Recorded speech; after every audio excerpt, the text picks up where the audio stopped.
I say to this young lady, I say, listen, your sons are sitting over there on the field over there. Okay? Let's run an exercise. Let's talk about something I'd never do, but let's just say it.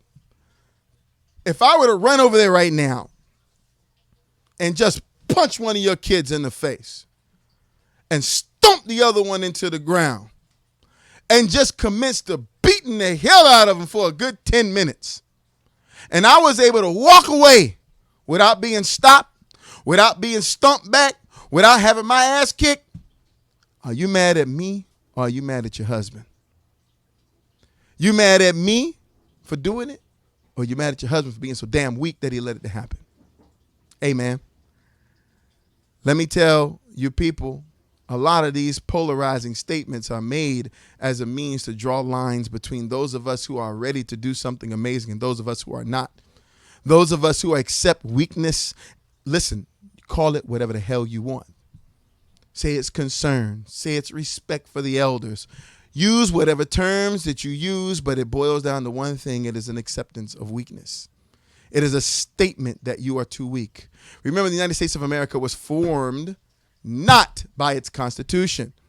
It was formed by its Declaration of Independence, which was a declaration of war. And we sat there with those people while they were declaring war against their oppressors, and we were not declaring war back. Now, I'm not talking about individually.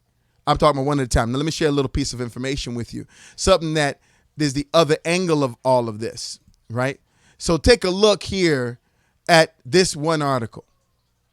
It's called 100 Amazing Facts About the Negro. What was America's Black First Town? First of all, you all talk about Black Wall Street and all this nonsense about them getting knocked down, everything else. I need you to understand, America's first black town was in 1738. Woohoo! You need to get this first. Slavery started on the shores of Jamestown, Virginia in 1619.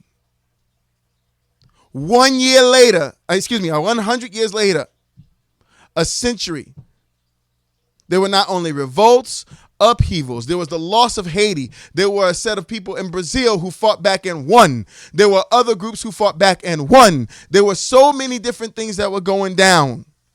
Slavery was not an absolute system. It was not impenetrable. It was getting its ass kicked. And even 100 years in, they barely could hold it together because our people were kicking ass. The ones who were staying on the plantation were staying there out of fear. And those are not the ancestors that we should be calling on right now. We should be calling on the ones that were like this young Mandinga. This Mandinga, born in 1715, he's right down there, right? And left in 1729. Oh, did you? Hold on one second. Stop for a second. 1729, 1732. That means these men were in their early 20s, if not teenagers, and decided slavery wasn't going to work for them.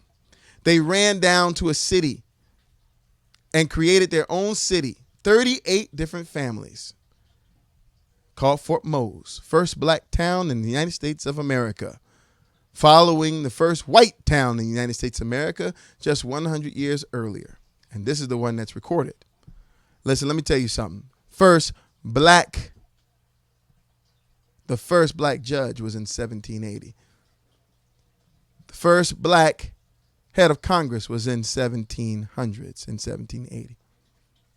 The judge reigned for 45 years. You need to get your history straight. There were those of us who did not make the choice to stay. And yeah, we did have a goddamn choice. Some of us didn't stay. We didn't take it. But just like right now, and here goes the end of this whole thing. Just like right now, there's some of y'all making the choice to continue in the system that you're in. You believe that you are liberalized. You walk around because you make a halfway decent salary, and you are afraid as hell.